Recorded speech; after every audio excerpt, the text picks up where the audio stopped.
Hi friends, welcome back for math here. Today we're going to do lesson 9.2. When we start our math journal, we're going to be on page 223. First, we're just going to start with some mental math here, working on our quick facts. Well, let me think here. I see 15 plus 15.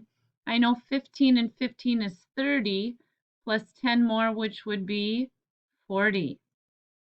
Oh, I'm looking to find a combination.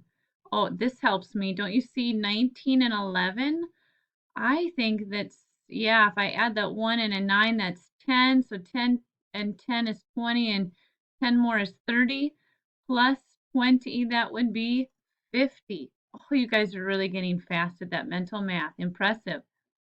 Let's see. Can we find any combinations of 10? Yes. I see 4 and 6. That's a 10. I see 9 and a 1. That's 10. So 10 and 10 is 20, plus this 10 with the 14, that's 30, plus the 10 that's with the 16, that's 40, plus the 10 with the 11, that's 50, plus the 10 and the 19, that's 60. Yes, you guys did it again. Good work. All right, let's try this one. Let's see if we can find those combinations of 10. I see a 6 and a 4, that's a 10. I see an 8 and a 2, that's a 10. 10 and 10 is 20. Plus this 10 and the 16, that's 30. There's two 10s in 24, so 30 plus two more 10s plus 20 is 50, plus two more 10s is 70, plus two more 10s is 90. Yes! Woo! Man, you guys are getting good here. Let's try this one. Any combinations of 10? Do you spot it? Yes, I know you did. 2 and an 8, there's a 10. 3 and a 7, another 10. 10 and 10 is 20. Plus the 10 and 12, that's 30. Plus 10 more in 18, that's 40. Plus two 10s in 23. So we're talking about 40 and 20, which is 60. And another 10, which is 70. Oh, yes. Way to challenge your mind, friends. Let's check this out. Let's see. Any combinations of 10? Don't necessarily see any. Let's see if we can make some, though. 4 and 3, that's a 7.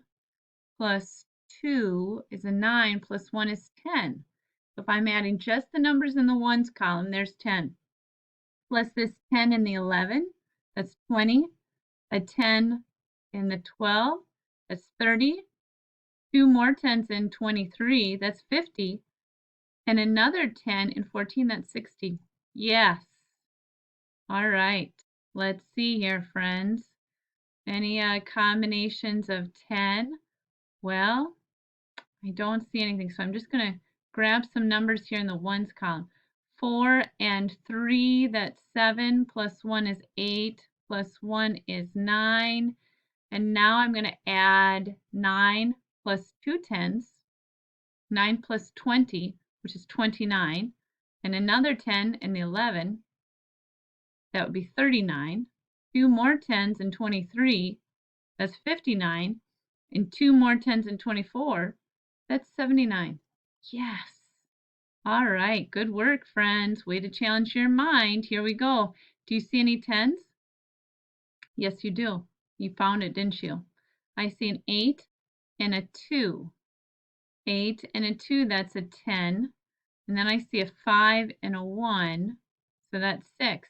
10 and 6 is 16. Here's a 10 and 12, that's 26. A 10 and 15, that is 36. 46, and two more 10s in 21. 46 and two 10s is 66. Yes. Way to go. That mental math, that just keeps us on our toes, friends. Now here's our math message. And it says solve. Explain your thinking to a partner. Juan has a cracker and he wants to share it equally with two friends. He divided the cracker in an unusual way. Do you think Juan divided a cracker into 3 equal parts? Explain your answer. Well, here's something we have to remember. So Juan has 2 friends plus 1, so there's really 3 people that have to eat this cracker. So we need 3 equal parts. I see. Just taking a look here, friends. Do you see any small squares? Do you see small squares here? Could I draw something here? If I did this, what would each one get? I see 1, 2, 3 in this group here. 1, 2, 3 here. 1, 2, 3. I don't know about you, but I was thinking that yes, it seems like each person would be getting 3 small squares, so everybody gets the same amount. Yes. Do you think one's going to get the cracker divided into 3 equal parts? The first part of that question is yes. Then we have to say why. Each piece has 3 small squares. And I should also here say of the same size. Everyone gets the same amount. Way to see that, friends. If you need more time writing, just pause it. Let's go to our next page here.